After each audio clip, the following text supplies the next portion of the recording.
Today on Mikey Balls Fishing. That was my action voice. You might have seen the video. We talked about the lure that catches bass anytime, anywhere. I'm gonna show you how to fish it in today's video, and if you were guessing what it is, it's that guy right there, Texas Rig Stick Bait. Go back and watch the video. It catches fish in grass, in wood, on docks, on ledges, on structure, and I guarantee you, whether you're on a pond, a lake, a river, an impoundment, you're gonna catch bass on it, and I'm gonna show you exactly how to do it today. So smash that like and subscribe button, come along with me, and I'm gonna learn you how to catch them on a stick bait, dude. It works, it so works.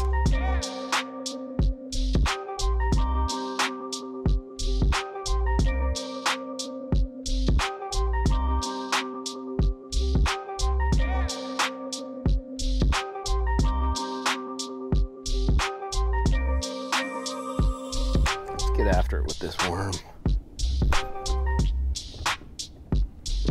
There she is. He freaking slammed it, dude. Oh yeah. Did you guys notice what I did right there?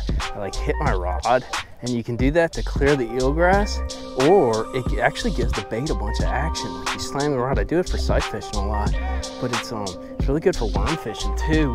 When you want to keep the bait in place, look how fat that thing is, dude. When you want to keep the bait in place, but you want to impart some action onto it. That is a 2-pound body and a 3-pound fish.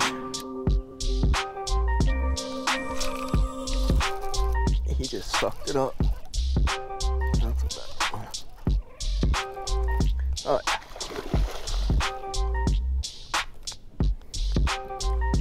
A 3.5 pounder. You see how my rod just bent over? I didn't even feel a tick. I just felt him kind of grab it and hold on to it. It's usually what those better ones do. I would like you very much. I like you very much. 3.5 pounder. That's a bunker.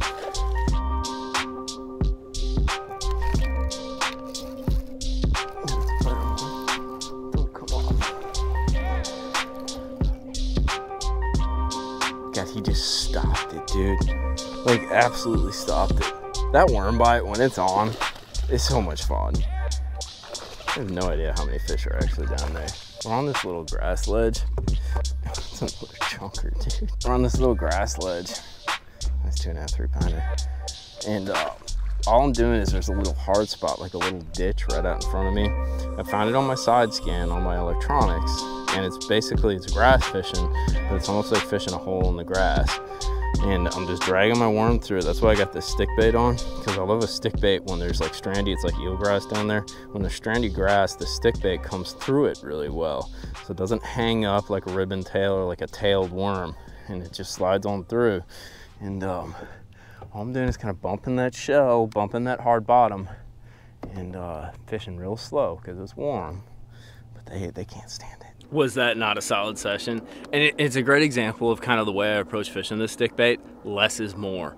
It's really something where you work it as little as possible. It's about the drop, and it's about slow little drags, whether you're doing it on the side or whether you're doing those little yo-yos, but really emphasizing that pause in between those drags. That's when I really get a lot of my bites. It's when they're sitting there staring at it and that tail's slightly wagging, or it's just sitting there dead sticking on the bottom. That's where this stick bait really shines. A lot of guys like throwing ribbon tails, all these baits that do all this kind of action, and I go the exact opposite direction. I want something that does less, you know, that mimics their mood and really embodies exactly how they're feeling, because then they want to eat it. My setup real quick is 15-pound fluorocarbon, total utility rod, dude. This is a 7-foot medium heavy, your most standard bass rod ever, XD3 Halo. I got a 7.2, this is a Shimano SLX, and just a little 5/16. We're fishing a little bit deeper, 8 to 12 or so. We might actually flip it to some shallower stuff, 6 to 8 or so, like pitch some strands in that.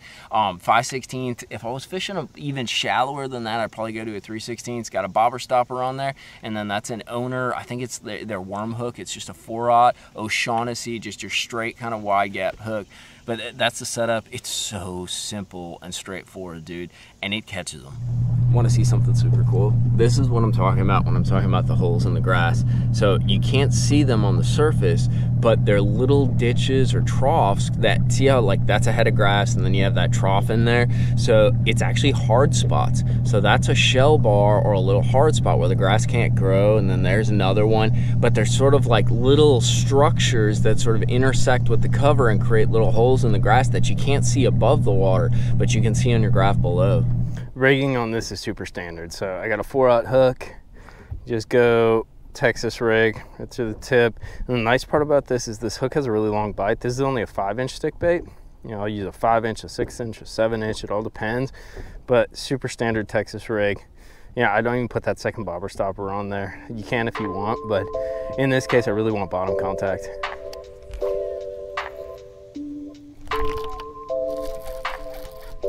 That's a big one. Oh golly, he doesn't know what he wants to do.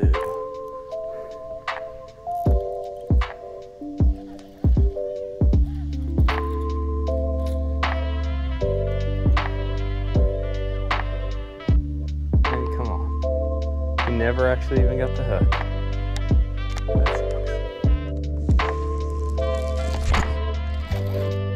There she is.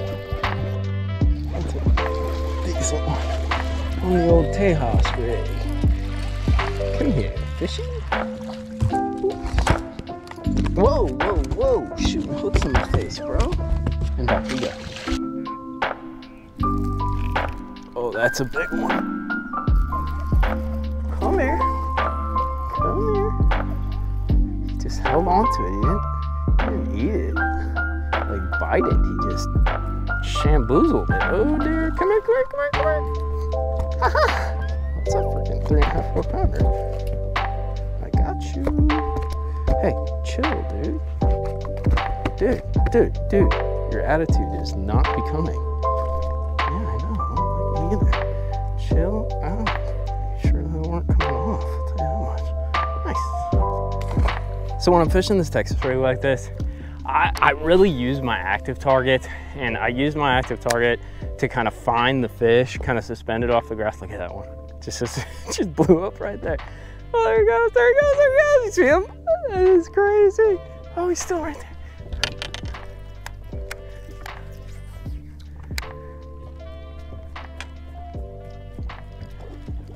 He's right under the boat. Oh, he saw the boat. So I'll make a cast to where I think they're at. And I fish when I'm in the grass, so I fish the rod at kind of a 45, like 11 o'clock, 10 o'clock or so. And I'll just do little slight yo-yo lifts. And what that does is two things. One, it imparts some action on the bait. And two, when you're in the grass with this bait, it kind of lifts it out of the grass and clears the grass from it. So you don't gotta snap it, you don't gotta rip it, you wanna be subtle. And I'll just do that slight lifting, there you go, right through the grass. And then I'll put pauses in it because I think it's as much about lifting the bait as it is about the fall when it comes to stick bait fishing. So I just popped it through some grass, and I'm just kind of staying in contact with the bottom, lifting, dropping, letting it pause, and just working it through, kind of needling it through the grass.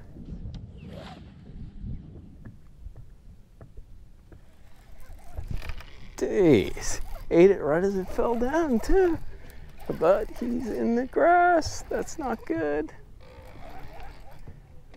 And I think he's big. Yes, he is, but he's all grassed up. Oh, golly, golly, golly, golly, golly. Come here, come here, come here, come here. Come here, come here, come here.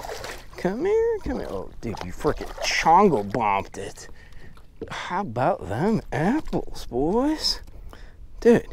Practically swallowed it, dude. He was never even hooked. You see that? Like the hook just came out, he was just swallow gobbling it. It is that ominous time of day when I have to go see Swimsuit Girl. Gotta wrap this thing up, go pet Bog, take him out, pet him a little bit, tell him about all the fish that he missed. But I hope you guys enjoyed this video and maybe took something away from it. A stick bait is such a great tool. any day of the year, except maybe when it's freezing cold winter. But especially for fishing this grass and this cover, it just wags right through it, just like Bog's tail. It just kind of slides right through, and it catches some bigs, and it catches a bunch. It's a lot like Ned rig fishing, you know? It's just a little more four-wheel drive. Hit that like and subscribe button though, and if you guys got any tips, tweaks, or techniques to add to this, drop it down in the comments box. We'll see you back out on the water. Later, guys.